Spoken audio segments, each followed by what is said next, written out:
Hello everyone, मैं Saurabh Dubey magnet brains Hindi medium पर आपका स्वागत करता हूं। उम्मीद करता हूं बिल्कुल बढ़िया होंगे आप लोग। और आज की टॉपिक है अपना चक्रीय चतुर्भुज और एनसीईआरटी उदाहरण संख्या 5। यहां पर चक्रीय चतुर्भुज के बारे में जानेंगे और इससे रिलेटेड दो प्रमेय करेंगे। पिछली क्लास में हमने क्या किया था, कुल मिला के 4 प्रमेय किया था, है ना, जो चाप अंतरित करते हैं कोण केंद्र पर और अन्य पार्ट पर वृत्त के, उससे रिलेटेड हमने 4 प्रमेय किया था पिछली क्लास में। साथ में हमने एनसीईआरटी उदाहरण 2, 3 और 4 देखा था। आज हम इन टॉपिक्स की बात करने वाले हैं। तो स्टार्ट करने से पहले एक छोटी और जरूरी बात आपके लिए, जैसा कि आपको पता है मैग्नेट ब्रेन्स प्रोवाइड करता है high quality education with fully organised complete course and daily practice problems के साथ। यहाँ पर हिंदी मीडियम विद्यार्थियों को मिलती है 6ठी से लेकर 12वीं क्लास तक की सारी क्लासेज, और वहीं इंग्लिश मीडियम स्टूडेंट्स को मिलती हैं केजी टू 12th सारी क्लासेज बिल्कुल फ्री ऑफ कॉस्ट। मतलब इन क्लासेस को देखने के लिए आपको किसी भी प्रकार का कोई पेड सब्सक्रिप्शन वगैरह नहीं करना पड़ता है। ये सब कुछ आपको बिल्कुल फ्री ऑफ कॉस्ट डिलीवर किया जाता है। आपको जरूरत है जबरदस्त मेहनत करने की और अपने आने वाले एग्जाम में एक बेहतर स्कोर लाने की। इसके साथ ही आप ग्रैब कर सकते हैं ई नोट्स और ई बुक्स, जिसका लिंक नीचे डिस्क्रिप्शन बॉक्स में दिया गया है। तो आइए देखते हैं क्या कुछ खास बात होने वाली है आज के इस टॉपिक में। यहां सबसे पहले जान लेते हैं कि चक्रीय चतुर्भुज क्या होता है। मैंने इसके बारे में थोड़ी सी इंफॉर्मेशन आपको पिछली क्लास में भी दी थी कि ऐसा चतुर्भुज जिसके चारों शीर्ष, चारों के चारों जो वर्टेक्स हैं, शीर्ष हैं, ये एक वृत्त के ऊपर स्थित होने चाहिए, तब तो हम इसका नाम क्या दे देंगे, चक्रीय चतुर्भुज। अब चक्रीय चतुर्भुज की कुछ विशेषताएं भी होती हैं, उनके बारे में भी हम थोड़ी देर में देखेंगे। तो चक्रीय चतुर्भुज भाई किसको कहते हैं? एक चतुर्भुज एबीसीडी चक्रीय चतुर्भुज कहलाता है, साइक्लिक क्वाड्रिलेटरल कहलाता है, यदि चारों शीर्ष ए बी सी और डी, चारों के चारों शीर्ष जो हैं वो चक्रीय हों। चक्रीय होने का क्या मतलब है? अर्थात ए बी सी और डी वृत्त की परिधि पर स्थित हो, वृत्त के ऊपर स्थित होने चाहिए। आ रही है बात समझ में? क्लियर है बातें? तो आकृति में एबीसीडी जो आपको दिख रहा है यहाँ पर, इसके चारों शीर्ष जो हैं वो वृत्त की परिधि के ऊपर स्थित हैं, अतः यह एक चक्रीय चतुर्भुज हो जाएगा। ये क्लियर है कि चक्रीय चतुर्भुज होता क्या है। आइए इससे रिलेटेड कुछ बातें कर लेते हैं, जानते हैं प्रमेय संख्या 9.10 के बारे में। मतलब ये अपनी 10वीं प्रमेय चल रही है, इससे पीछे हमने 9 प्रमेय पहले ही कर लिया। 10वीं प्रमेय में बात हो रही है कि किसी चक्रीय चतुर्भुज के सम्मुख या अभिमुख कोणों का योग जो होता है 180 डिग्री होता है। आइए इसको समझते हैं पहले कि कोई चक्रीय चतुर्भुज है, जैसे कि एक चतुर्भुज मैंने बना दिया यहाँ पे।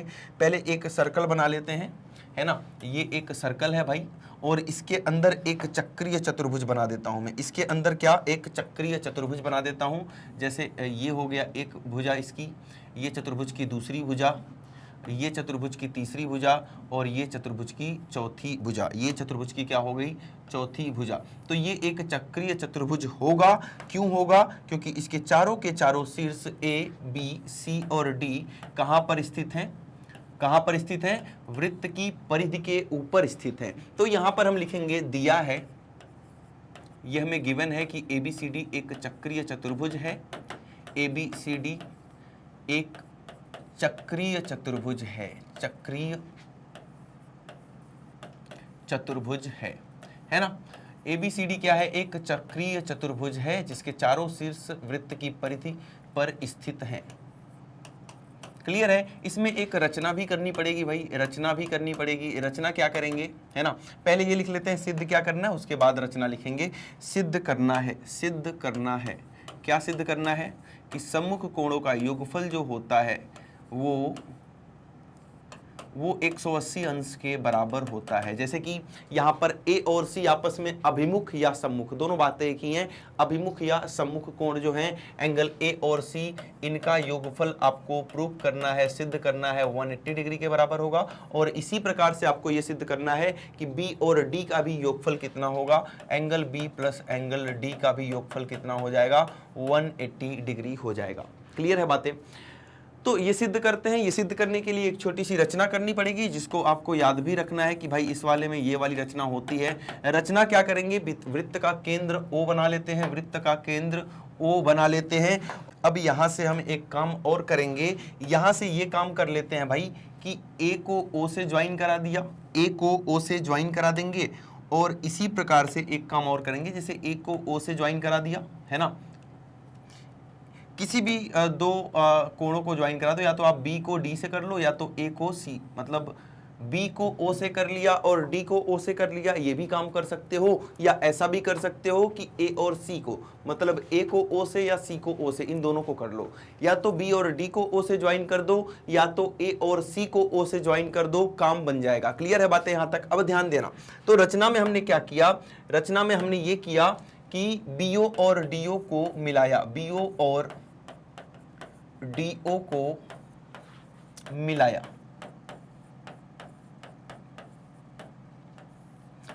कोई डाउट यहां तक नहीं है? अब ध्यान देना, यहां पर आपको ये वाला जो आर्क दिख रहा है, ये वाला जो चाप दिख रहा है, ये वाला जो मैं व्हाइट कलर से बना रहा हूं, इसको ध्यान देना, इसको ध्यान देना। ये वाला चाप से ये एक जो कोण बन रहा है वो केंद्र पर अंतरित हो रहा है, मतलब इस चाप से BAD जो चाप दिख रहा है, एक कोण कहां पर बन रहा है, O पर बन रहा है, और दूसरा कोण कहां पर बन रहा है सर, दूसरा कोण C पर बन रहा है, वृत्त के अन्य भाग पर, अन्य परिधि भाग पर। ठीक है, मतलब एक केंद्र पर बन रहा है और एक सी पर बन रहा है। आपको पढ़ाया होना ऐसा कि भाई एक चाप से अगर केंद्र पर बन रहा है कोण और वृत्त के किसी अन्य भाग पर कोण बन रहा है, तो ये वाला जो कोण है ये इसका दोगुना होता है, ये पता है आपको, तो ये बात लिख लेंगे। तो आओ इसको सिद्ध करते हैं, उपपत्ति लिखते हैं, उपपत्ति। इसमें लिखेंगे कि एंगल BOD बराबर, एंगल BOD बराबर क्या हो जाएगा, ट्वाइस ऑफ एंगल BCD। मतलब ये जो BOD है वो BCD का क्या होगा, दोगुना होगा। याद रखना एक बात, याद रखना, यहां पर तो याद रखना है, अभी जब प्रश्नावली कराऊंगा वहां पर भी आपको बार बार याद रखना है। क्या कि ये अगर मुंह इनका लटका हुआ मतलब नीचे की तरफ है तो नीचे की तरफ ही रहेगा। जैसे यहां पर दोनों का मुंह मेरी तरफ है, ये भी ऐसे मुंह लटकाया हुआ है, ऊपर सी वाला भी, ओ वाला भी, नीचे मुंह इनका नीचे रहेगा दोनों का। अगर ऊपर है तो दोनों का ऊपर रहेगा। जैसे ऊपर वाला अगर मैं बनाता हूं, ऊपर वाला मैं अगर आपको समझाता हूं, अगर मैं इधर के कोण की बात कर रहा हूं तो ये ऊपर की तरफ है, तो इसके साथ हम किसको देखेंगे, जिसका ऊपर की तरफ इसी की तरह होगा वो। आ रही है बात समझ में? तो नीचे वाले को नीचे वाले के साथ देख लिया, अब ऊपर वाले को ऊपर वाले के साथ देखेंगे। यहां भी यही नियम लगेगा भाई कि ये जो एंगल अपना कौन सा BOD है, एंगल BOD है, रिफ्लेक्स एंगल, प्रतिवर्ती एंगल BOD जो है, प्रतिवर्ती कोण BOD जो है, जो 180 अंश से बड़ा होता है तो क्या लगा देते हैं, प्रतिवर्ती लगा देते हैं। अब ये लाल वाला देखो 180 से बड़ा है, ये 180 से छोटा है, तो इसको ऐसे लिख दिया BOD, लेकिन ये 180 से बड़ा है तो क्या लिखेंगे, प्रतिवर्ती कोण BOD। ये किसके बराबर हो जाएगा, ये दोगुना हो जाएगा इस कोण के। अब क्योंकि इसका भी मुंह उधर ही है, इसका भी मुंह उधर ही है, इसलिए ठीक है, कितना हो जाएगा ये, twice of angle BAD, twice of angle BAD। जब आप इन दोनों को जोड़ते हैं, जब आप इन दोनों को जोड़ते हैं तो यहां पर ऐसे हो जाएगा BOD प्लस ये वाला प्रतिवर्ती ऑफ BOD, प्रतिवर्ती कोण BOD बराबर, यहां इन दोनों में से दो कॉमन ले लो, क्या बच जाएगा, BCD प्लस BAD।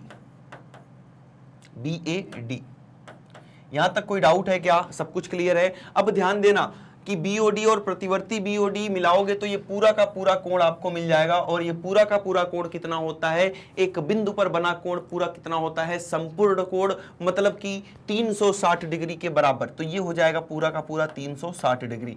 ये दो आएगा, इसको भाग करेगा, तो यहां पर BCD का मतलब ये, इसको C लिख सकता हूं, चलो इसको सिंपल सा C लिख देता हूं, और ऐसे ही इसको सिंपल सा A लिख देता हूं। तो यहां से A प्लस C का जो मान आ रहा है आपके पास, वो कितना आ गया, 180 डिग्री। क्लियर है बातें? और इसी प्रकार से हम कर सकते हैं, इसी प्रकार B प्लस D का भी मान कितना आ जाएगा, इसी प्रकार B प्लस D का भी मान जो आ जाएगा, angle B plus angle D का भी जो मान आ जाएगा वो भी 180 डिग्री के बराबर आ जाएगा। एक बार इसका स्क्रीनशॉट लेंगे और बढ़ेंगे आगे। क्लियर है? ये कोई डाउट नहीं है ना? याद रखना कि मुंह अगर ऊपर की तरफ है तो ऊपर वाला देखेंगे, मुंह अगर नीचे की तरफ है तो इसका भी मुंह नीचे की तरफ होना चाहिए, इसका भी मुंह नीचे की तरफ होना चाहिए। ये नीचे की तरफ है तो इसका भी मुंह नीचे की तरफ होना चाहिए। क्लियर है बातें? ठीक है, तो आई होप कि ये आपको क्लियर हो चुका है। तो बढ़ते हैं आगे, बढ़ते हैं दोस्त आगे, और बोलते ये वाला चतुर्भुज के अभिमुख कोणों का युग्म का योग 180 है, तब वह एक चक्रीय चतुर्भुज होगा। ये उसी का विलोम है। अभी आपने ये देखा था कि किसी चतुर्भुज के सम्मुख कोण, किसी चक्रीय चतुर्भुज के सम्मुख कोणों का योगफल 180 अंश होता है। ये हमने प्रूव कर दिया। इसी का विलोम अब हम बात कर रहे हैं कि यदि एक चतुर्भुज के अभिमुख कोणों के युग्म का योग 180 डिग्री है, तब वह चतुर्भुज एक चक्रीय चतुर्भुज होगा। ये आप सिद्ध कीजिए। आ जाओ, इसको भी सिद्ध करते हैं। तो हमने एक चतुर्भुज बना लिया। हमने क्या कर दिया? एक चतुर्भुज बना दिया। क्लियर है बातें? यहां पर बोल रहा है कि अभिमुख कोणों का योगफल अगर 180 डिग्री है, कोई चतुर्भुज है, जैसे यहां पर एक चतुर्भुज बना लेते हैं। पहले यहां पर एक चतुर्भुज बना लेते हैं कुछ इस प्रकार से, है ना। बोल रहा है इसके अभिमुख कोणों का योगफल जो है वो कितना है? 180 डिग्री है। 180 डिग्री है। मतलब अगर इसका नाम मैं लिख दिया ABCD, इसका नाम मैंने लिख दिया क्या? ABCD। अब अभिमुख कोण का मतलब क्या हो गया? A प्लस C का मान 180 डिग्री के बराबर है। तो दिया है कि अभिमुख कोणों का योगफल 180 डिग्री है। ये पहले से ही दिया हुआ है। मतलब A प्लस C का मान 180 अंश के बराबर होगा। और इसी प्रकार से B प्लस D का मान 180 डिग्री के बराबर होगा। ये बातें आपको क्लियर हैं कि इनके सम्मुख कोणों का या अभिमुख कोणों का योगफल जो होगा वो 180 डिग्री के बराबर होगा। क्लियर है बातें यहाँ तक? अब क्या करेंगे? अब यहाँ पर एक रचना करेंगे और हम मान लेंगे, सीधे उपपत्ति करते हैं। माना ABC, AB तथा C, A, B तथा C तीन असंरेख बिंदु हैं। असंरेख बिंदु हैं मतलब एक ही रेखा पर स्थित नहीं है। और आपको मैंने पहले भी बताया था, फिर से बता रहा हूं कि अगर तीन बिंदु असंरेख हैं, एक ही रेखा पर स्थित नहीं है, तो आप एक वृत्त बना सकते हो जो इन तीनों बिंदुओं से होकर जाता है। तो A, B और C तीन असंरेख बिंदु हैं जिनसे वृत्त COR होकर जाता है, होकर जाता है। मतलब इन तीनों बिंदुओं से तो वृत्त होके जा रहा है, कोई डाउट नहीं है। A, B और C से जा रहा है।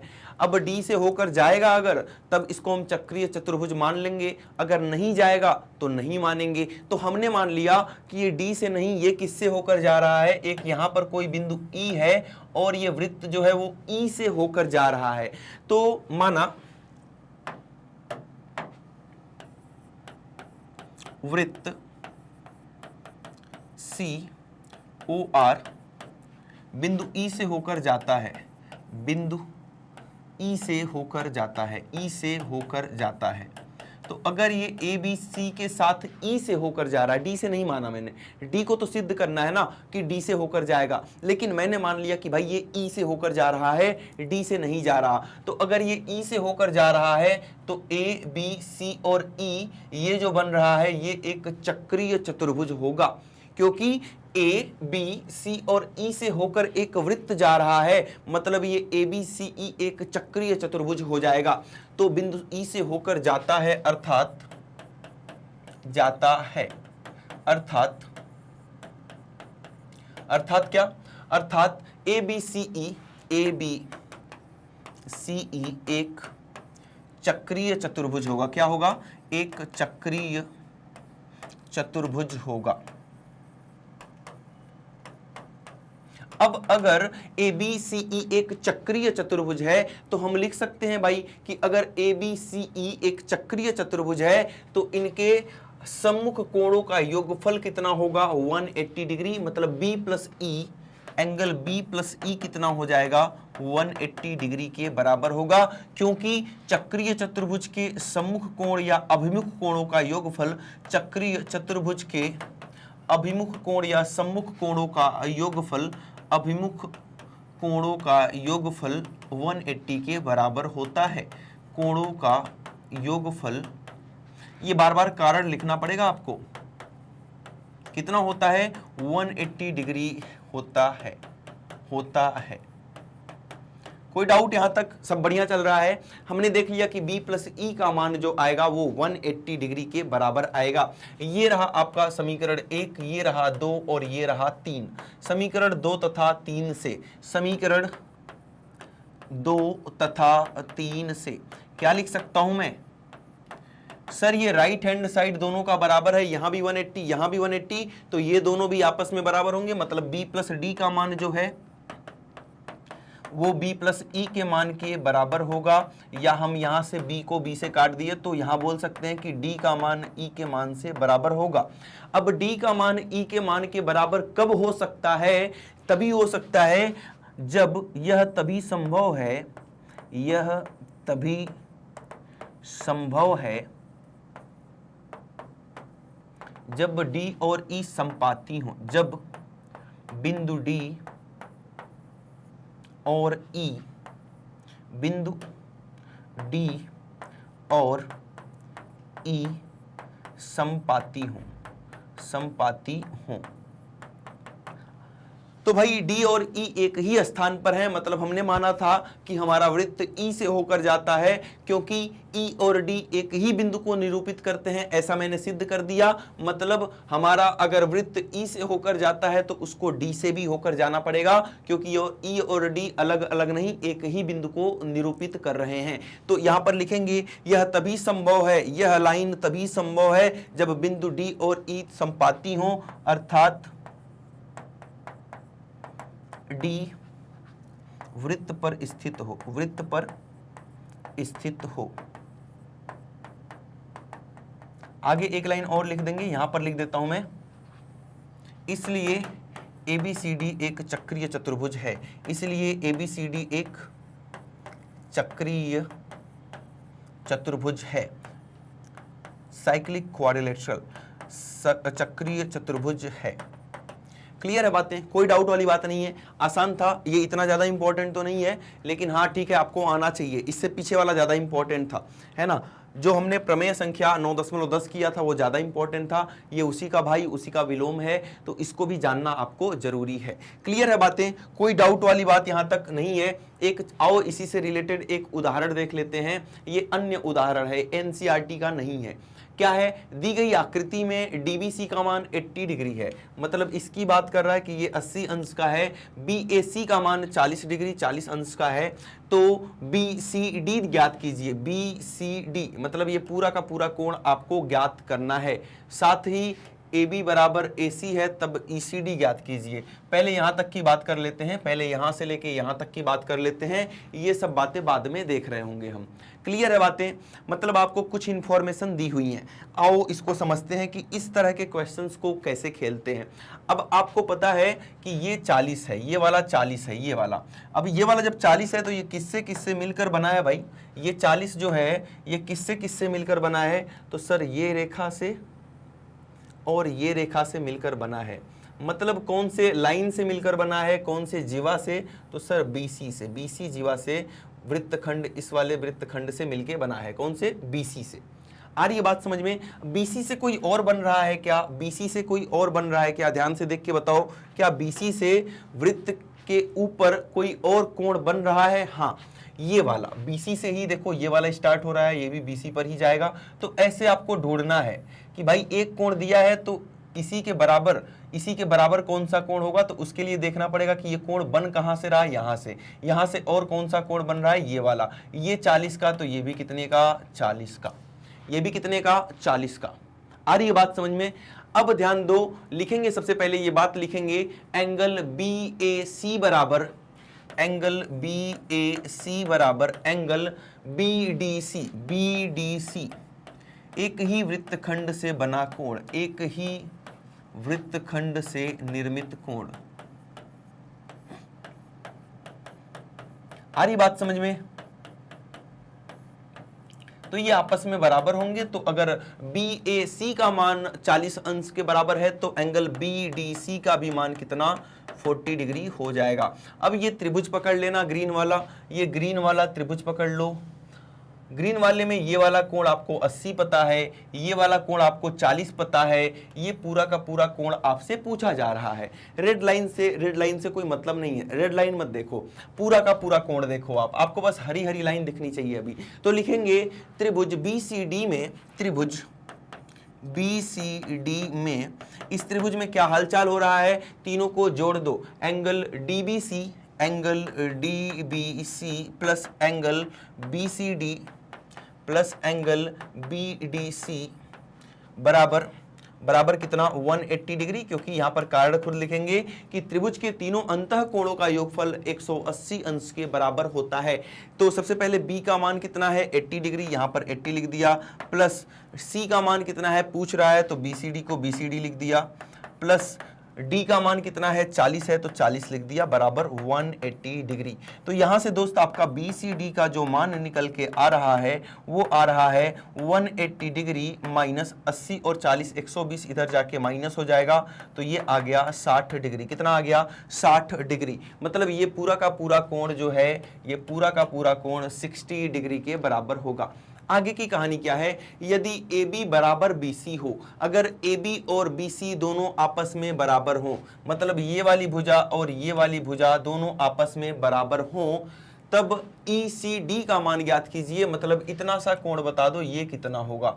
जब ये दोनों भुजाएं बराबर होंगी तो ये किस त्रिभुज की बात हो रही है, BAC में, त्रिभुज BAC में ये दोनों भुजाएं बराबर हैं AB और BC, तो इनके सम्मुख कोण भी बराबर होंगे। AB के सामने ये वाला कोण यहां से लेके यहां तक, क्योंकि इस त्रिभुज से बाहर नहीं जाना है, जिस त्रिभुज की बात हो रही है उसी त्रिभुज के अंदर रहना है। AB के सामने ये वाला कोण BCA, एंगल BCA बराबर हो जाएगा, BC के सामने ये वाला कोण BAC के बराबर हो जाएगा। तो BAC तो आपको पहले से पता है 40, तो BCA का मान भी कितना आ गया, 40 आ गया, 40 आ गया। अगर मैं आसान शब्दों में समझाऊं तो ये दोनों भुजाएं बराबर हैं भाई, तो इनके सामने के कोण भी बराबर होंगे। ये इतना 40 है, तो यहां से लेके यहां तक ये 40 हो जाएगा, पूरा 60 है, पूरा 60 है, इतना 40 है, इतने का मान आपसे पूछ रहा है भाई, पूरा 60 है, इतना 40, तो इतना कितना बचेगा, 20 बचेगा। कितना बचेगा, 20 बचेगा। यही बात हम लिखेंगे पूरा का पूरा कोण जो BCD है वो दो टुकड़ों में विभाजित हो सकता है। पहला टुकड़ा ये BCA, पहला टुकड़ा ये BCA, और दूसरा टुकड़ा ये जो हमसे पूछ रहा है ECD, मतलब इतना प्लस इतना, इस पूरे को क्या लिख दिया, इतना प्लस इतना, ECD। अब ध्यान देना, ये BCD का मान कितना है, BCD का मान हमने यहां पर निकाला, BCD का मान 60, पूरा का मान कितना, 60, पूरा का मान कितना है भाई, 60। BCA इतने का मान है 40, इतने का मान है 40, और आपसे ये वाला टुकड़ा पूछ रहा है, मतलब कि ECD का मान कितना हो जाएगा। तो यहां से आपका ECD का जो मान निकल के आएगा 60 माइनस 40, मतलब कि 20 अंश इसका मान निकल के आ जाएगा। आसान, बेहतरीन और दमदार क्वेश्चन है। बिल्कुल आपको इस तरह के क्वेश्चंस खेलने आने चाहिए एग्जाम में। इस प्रकार का मतलब कि इस तरह का सवाल एक जरूर से जरूर बनेगा, हो ही नहीं सकता कि ना बने लघुत्तरीय में। तो इसको एक बार स्क्रीनशॉट लेंगे और बढ़ेंगे आज के आखिरी प्रश्न की तरफ। ये तो अन्य उदाहरण था, आ जाओ NCERT का एक उदाहरण आपको दिखाता हूं। ये रहा एक NCERT का उदाहरण संख्या 5। तो उदाहरण संख्या 5 में बात हो रही है, सिद्ध कीजिए कि किसी चतुर्भुज के अंतः कोणों के समद्विभाजकों से बना चतुर्भुज चक्रीय होता है। ये एक चतुर्भुज है, इसके अंतः कोण, क्या बोल रहा है, एक चतुर्भुज के अंतः कोणों का, मतलब कि इन सभी कोणों को समद्विभाजित किया गया बराबर बराबर, मतलब ये इसके बराबर, ये वाला इसके बराबर, ये वाला इसके बराबर, और ये वाला इसके बराबर। अब जब इन रेखाओं को मिलाया गया तो बीच में एक छोटा सा चतुर्भुज दिख रहा है, छोटा सा, जिसका नाम है EFGH। EFGH को आपको सिद्ध करना है कि ये एक चक्रीय चतुर्भुज है। अब चक्रीय चतुर्भुज सिद्ध करने का एक ही तरीका है दोस्त, क्या, कि अभिमुख कोणों को, मतलब आमने सामने वाले कोणों का योगफल 180 अंश के बराबर।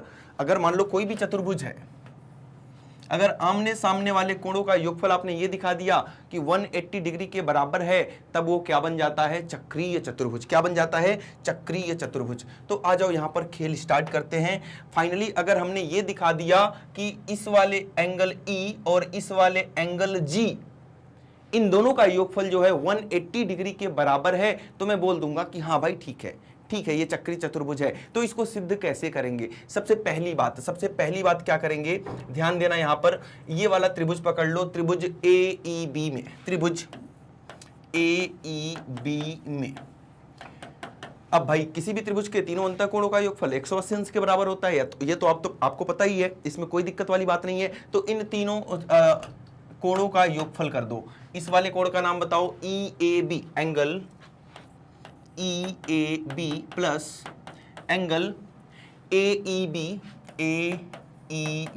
प्लस एंगल ABE बराबर कितना? 180 डिग्री। कारण खुद से लिखोगे, किसी त्रिभुज के तीनों अंतःकोणों का योगफल 180 डिग्री के बराबर होता है। क्लियर है बातें? अब ध्यान देना, इसके बारे में तो कोई इंफॉर्मेशन नहीं है, तो इसी का मान निकालना है। हमें करना क्या है, बेसिकली इसका मान निकालना चाहता हूं, इसका।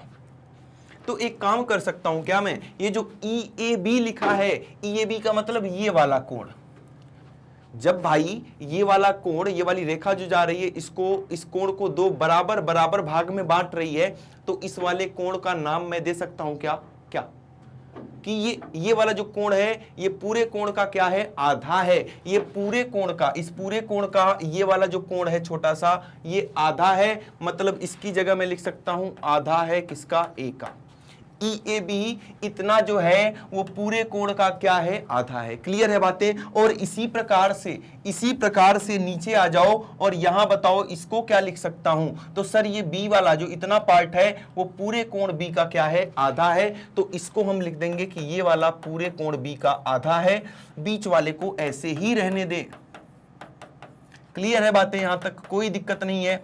अब यहां से AEB का मान निकाल लो। किसका? AEB का मान। इन दोनों को उधर भेज दो। 180 डिग्री माइनस ये दोनों उधर जाएंगे क्या? 1/2 angle A minus 1/2 angle B। बढ़िया, एकदम कोई दिक्कत वाली बात नहीं है। अब क्या, जैसे आपने AEB का मान निकाला और AEB जो है, एक बार इसको क्लियर कर दूं। अब ये तो समझ में आ गया। यहां ध्यान देना, जो बताना चाहता हूं, ये वाला जो कोण है ना, ये इस छोटे कोण के शीर्षाभिमुख है। ये AEB जो है, मैं बोल क्या रहा हूं, AEB जो है वो किसके साथ शीर्षाभिमुख है? ये छोटा सा HEF के साथ, HEF के साथ ये शीर्षाभिमुख कोण है। क्या है? शीर्षाभिमुख कोण। क्लियर है बातें? तो भाई जब AEB का मान इतना है तो HEF का भी मान इतना ही आ जाएगा। HEF का मान कितना आ जाएगा? यही आ जाएगा 180 माइनस क्या एंगल 1/2 कॉमन ले लो, angle A plus angle B। एक कोष्ठक में ऐसे लिख सकते हैं इसको। कोई दिक्कत वाली बात यहां तक नहीं है, सब कुछ बढ़िया है। ठीक है, देख लो एक बार, कोई डाउट तो नहीं है यहां तक? ठीक है सब कुछ, आगे बढ़े फिर। ठीक है, अब क्या करने वाले हैं? अब कुछ नया करेंगे। और यहां तक क्लियर है सब कुछ कि सर ये वाला जो छोटा सा दिख रहा है ना, ये जो छोटा सा चतुर्भुज दिख रहा है, इसका ये वाला कोण जो E पर बन रहा है, HEF, इसका मान हमने निकाल लिया। भाई जैसे इसका मान निकाले हो ना, वैसे ही, बिल्कुल वैसे ही इधर वाले का मान, HGF का भी मान। तो लिखेंगे इसी प्रकार से जैसे आपने इधर वाले कोण का मान निकाला है, E वाले का मान निकाला है, तो G वाले का मान कितना हो जाएगा? HGF बराबर एंगल HGF बराबर, जब E वाले का निकाला था तब आया था 180 माइनस 1/2 A प्लस B। मतलब E वाले का निकाला तो A प्लस B आया। इसी प्रकार से जब G वाले का निकालोगे तब क्या आएगा? तब आएगा यही 180 माइनस 1/2, और A प्लस B की जगह पर C प्लस D आ जाएगा, क्योंकि उधर वाला है ये।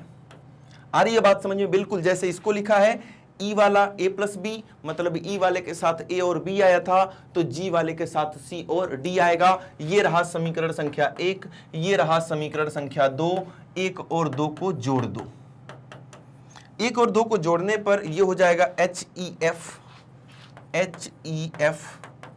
प्लस ये हो जाएगा HGF। मतलब कहीं ना कहीं E को और G को जोड़ रहे हैं, अंदर वाले को, छोटे वाले में अंदर वाले को E को और अंदर वाले के G को जोड़ रहे हैं। जोड़ने पे क्या मिल रहा है? ये वाला 180 और ये वाला 180 मिलके कितना? 360 माइनस 1/2, ये चारों आपस में जुड़ जाएंगे, ABCD। आ रही बात समझ में? समझ में आ गया यहां तक? कोई डाउट वाली बात? देखना ध्यान से, इधर वाला तो जोड़ दिया 180 में, 180 को जोड़ दिया तो 360 हो गया, माइनस 1/2 यहां भी था, ABCD सबको आपस में जोड़ दिया। आपको पता है कि ABCD ये चतुर्भुज के कोण हैं, ABCD, तो इन सबका मान कितना आ जाएगा? 360 डिग्री के बराबर। तो इसकी जगह पर लिख देंगे 360 डिग्री, 360 डिग्री माइनस 1/2 गुणे 360 डिग्री, मतलब ये आ गया कितना? 360 डिग्री माइनस, ये काटोगे तो ये 180 हो जाएगा, माइनस 180 डिग्री, तो फाइनली ये आ चुका है 180 डिग्री। हमने क्या सिद्ध कर दिया? हमने ये सिद्ध कर दिया कि इनके अभिमुख कोणों का योगफल जो है वो 180 डिग्री के बराबर होता है, इसलिए EFGH जो है, EFGH एक चक्रीय चतुर्भुज है। क्या है? एक चक्रीय चतुर्भुज है। कोई डाउट वाली बात है क्या? एकदम बढ़िया। एक बार इसका स्क्रीनशॉट लेंगे। तो इस प्रकार से दोस्त हमने क्या किया आज की क्लास में? चक्रीय चतुर्भुज, इससे संबंधित 2 उदाहरण है ना, 2 प्रमेय, एक अन्य उदाहरण और एक एनसीईआरटी का उदाहरण बिल्कुल जबरदस्त तरीके से किया है। तो फटाफट से एक काम करना है, वीडियो को लाइक कर देना है तुरंत के तुरंत, चैनल पर नए हैं तो तुरंत सब्सक्राइब कर लेंगे और अपने प्यारे बेहतरीन कमेंट्स के माध्यम से बताएंगे कि कितना बढ़िया आपको क्लास समझ में आती है। आ रही है बात समझ में? एक छोटी और जरूरी बात और, उसके बाद आज की क्लास हम यहीं पर कंप्लीट कर रहे होंगे। जैसा कि आपको पता है, मैग्नेट ब्रेन्स प्रोवाइड करता है high quality education with fully organised complete course and daily practice problems के साथ। ये हमारे टॉप कोर्सेज हैं जो इंग्लिश और हिंदी दोनों ही माध्यम में उपलब्ध हैं। यहाँ हम CBSE के साथ साथ अदर स्टेट बोर्ड्स भी कवर कराते हैं, जिसमें Delhi board, Bihar board, UP board, MP board और राजस्थान बोर्ड है। और इसके अलावा वैदिक मैथ्स क्रैश कोर्स और स्पोकन इंग्लिश की भी क्लासेज अवेलेबल हैं। ये सब कुछ आपको बिल्कुल फ्री ऑफ कॉस्ट प्रोवाइड किया जाता है, मतलब इसके लिए आपको किसी भी प्रकार का कोई भी पेड सब्सक्रिप्शन वगैरह नहीं लेना पड़ता है। सब कुछ आपके लिए बिल्कुल फ्री में है। आपको जरूरत है जबरदस्त मेहनत करने की और एक जबरदस्त स्कोर लाने की। बेहतर स्कोर लाने के लिए आप ग्रैब कर सकते हैं क्या? ई-नोट्स और ई-बुक्स, जिसका लिंक नीचे डिस्क्रिप्शन बॉक्स में दिया गया है। और हमें अदर सोशल मीडिया नेटवर्क को फॉलो करना बिल्कुल नहीं भूलेंगे, जैसे कि फेसबुक, इंस्टा, ट्विटर, टेलीग्राम और व्हाट्सएप पर। तो दोस्त आज के लिए इतना ही था। अपना ध्यान रखेंगे, मैथ्स की प्रैक्टिस करते रहेंगे। मिलते हैं अगली क्लास में। Thank you so much.